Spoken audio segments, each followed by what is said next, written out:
From the New York Times, February 5th, 2009.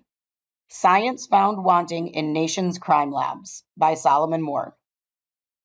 Forensic evidence that has helped convict thousands of defendants for nearly a century is often the product of shoddy scientific practices that should be upgraded and standardized, according to accounts of a draft report by the nation's preeminent scientific research group.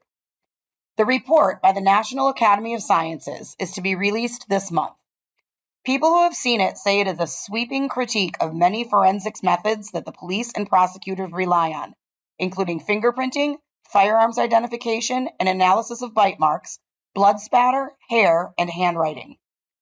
The report says such analyses are often handled by poorly trained technicians who then exaggerate the accuracy of their methods in court. It concludes that Congress should create a federal agency to guarantee the independence of the field, which has been dominated by law enforcement agencies, say forensic professionals, scholars, and scientists who have seen review copies of the study. Early reviewers said the report was still subject to change.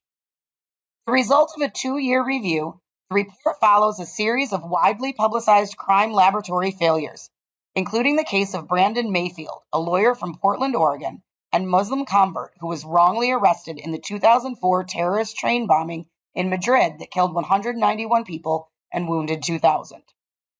American examiners matched Mr. Mayfield's fingerprint to those found at the scene, although Spanish authorities eventually convinced the Federal Bureau of Investigation that his fingerprint identification methods were faulty. Mr. Mayfield was released, and the federal government settled with him for $2 million. In 2005, Congress asked the National Academy to assess the state of the forensic techniques used in court proceedings. The report's findings are not binding, but they are expected to be highly influential. This is not a judicial ruling. It is not a law, said Michael J. Sachs, a psychology and law professor at Arizona State University, who presented fundamental weaknesses in forensic evidence to the Academy. But it will be used by others who will make law or will argue cases. Legal experts expect that the report will give ammunition to defense lawyers seeking to discredit forensic procedures and expert witnesses in court. Lawyers could also use the findings in their attempts to overturn convictions based on spurious evidence. Judges are likely to use the findings to raise the bar for admissibility of certain types of forensic evidence and to rein in exaggerated expert testimony. The report may also drive federal legislation if Congress adopts its recommendations. Senator Richard C. Shelby, Republican of Alabama, who has pushed for forensic reform, said, "My hope is that this report will provide an objective and unbiased perspective of the critical needs of our crime labs." Forensics, which developed within law enforcement institutions and have been mythologized on television shows from Quincy M.E. to CSI Miami, suffers from a lack of independence, the report found.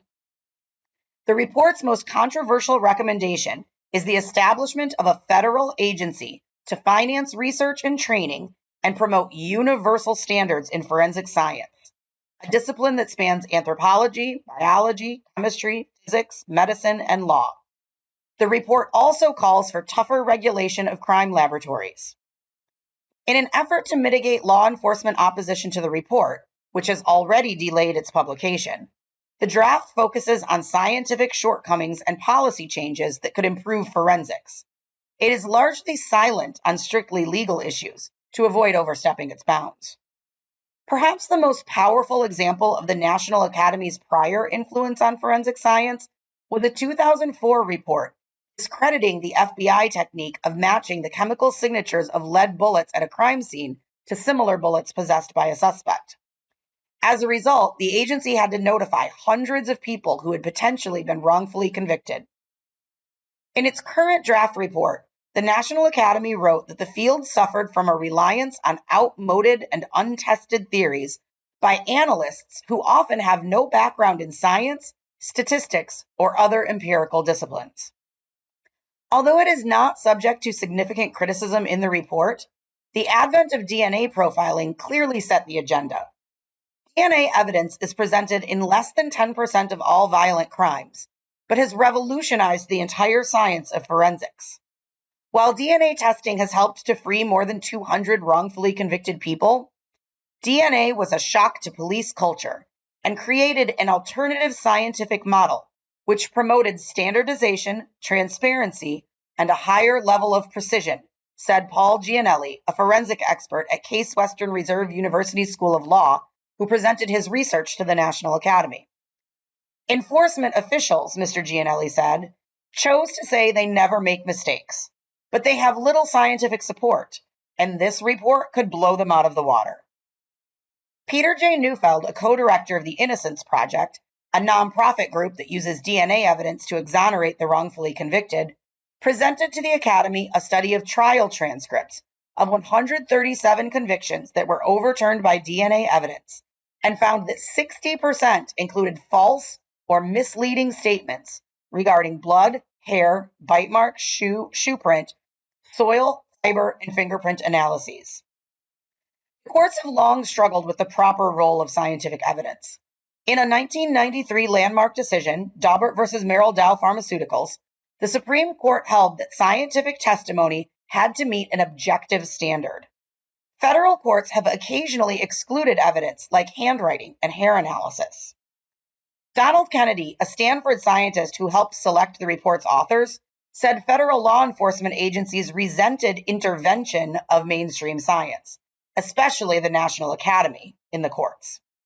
He said the National Institute of Justice, a research arm of the Justice Department, tried to derail the forensic study by refusing to finance it and demanding to review the findings before publication. A bipartisan vote in Congress in 2005 broke the impasse with a $1.5 million appropriation. Mr. Shelby also accused the National Institute of Justice of trying to infiltrate the forensic study panel with lobbyists for private DNA analysis companies who were seeking to limit the research to DNA studies. The National Institute of Justice said it would not comment until the report was released. But a preview of potential turf wars played out in the presentations to the National Academy in December 2007.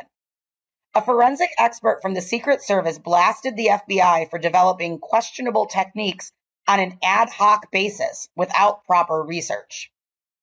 He said the Secret Service wanted the National Academy to send a message to the entire forensic science community that this type of method development is not acceptable practice. Everyone interviewed for this article agreed that the report would be a force of change in the forensics field. One person who has reviewed the draft and who asked not to be identified because of promises to keep the contents confidential said, "I'm sure that every defense attorney in the country is waiting for this report to come out. There are going to be challenges to fingerprints and firearms evidence and the general lack of empirical grounding. It's going to be big."